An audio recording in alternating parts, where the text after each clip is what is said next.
आप सबको मकर संक्रांति की बहुत बहुत शुभकामनाएं।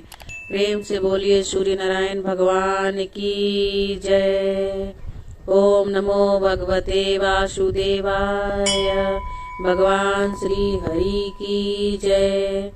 नमस्कार दोस्तों, मैं स्वागत करती हूँ आपके अपने ही चैनल भक्ति संग्रह में। आज मैं आपके लिए लेकर आई हूँ मकर संक्रांति की कथा।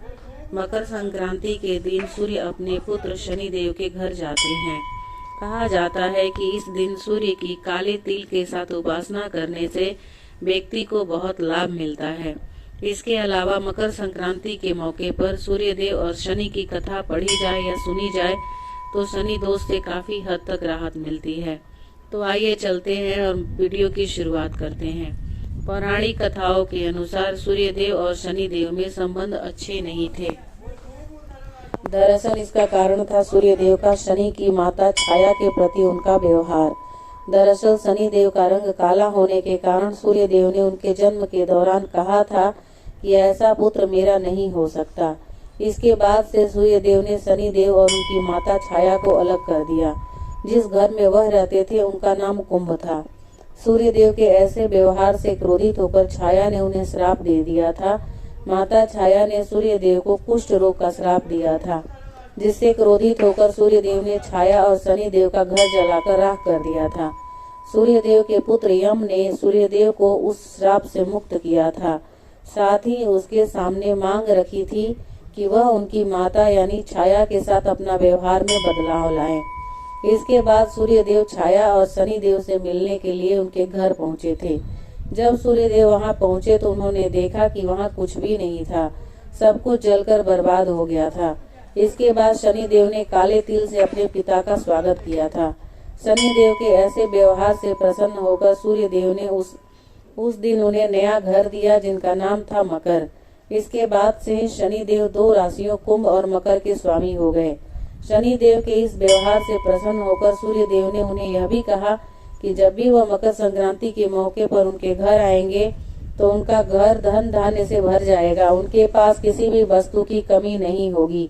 साथ ही यह भी कहा कि जिस दिन जो भी मकर संक्रांति के मौके पर मुझे काले तिल अर्पित करेंगे उनके जीवन में सुख समृद्धि आएगी। इसलिए मकर संक्रांति के मौके पर सूर्य देव की पूजा में काले तिल का इस्तेमाल करने से व्यक्ति के घर में धन धान्य की कोई कमी नहीं रहती है।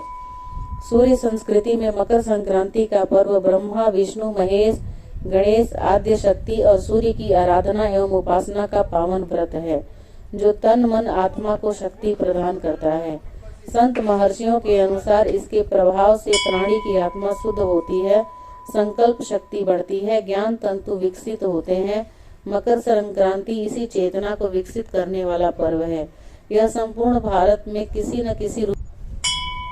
अन्य पौराणिक कथाओं के अनुसार इस दिन को मकर संक्रांति के दिन ही गंगा जी भागीरथ के पीछे पीछे चलकर कपिल मुनि के आश्रम से होकर सागर में जा उनसे मिली थी। ये भी कहा जाता है कि गंगा जी को धरती पर लाने वाले महाराज भागीरथ ने अपने पूर्वजों के लिए इस दिन तर्पण किया था। उनका तर्पण स्वीकार करने के बाद इस दिन गंगा समुद्र में जाकर मिल गई थी, इसलिए मकर संक्रांति पर गंगा सागर में मेला लगता है। महाभारत काल के महान योद्धा भीष्म पितामह ने भी अपने देह त्यागने के लिए मकर संक्रांति का ही चयन किया था। इस त्योहार को अलग अलग प्रांतों में अलग अलग नाम से मनाया जाता है। इस दिन भगवान विष्णु ने असुरों का अंत कर युद्ध समाप्ति की घोषणा की थी। वह सभी असुरों के सिर को मंदार पर्वत में दबा दिया था। इस प्रकार यह दिन बुराइयों और नकारात्मकता को खत्म करने के लिए भी माना जाता है। यशोदा जी ने जब कृष्ण जन्म के लिए व्रत किया था तब सूर्य देवता उत्तरायण काल में पदार्पण कर रहे थे और उसी दिन मकर संक्रांति थी। कहा जाता है कि तभी से मकर संक्रांति का व्रत का प्रचलन हुआ था। तो दोस्तों, ये मकर संक्रांति की बातें और कथाएं आपको कैसी लगी आप कमेंट करके जरूर बताइएगा। अगर आपको मेरी कमेंट और अगर आपको मेरी वीडियो और मेरी कथाएं अच्छी लगी हो और अगर आप मेरे चैनल पे नए हैं तो मेरे चैनल को भी जरूर सब्सक्राइब कीजिएगा, ताकि जब भी मैं कोई वीडियो डालूं आपके पास नोटिफिकेशन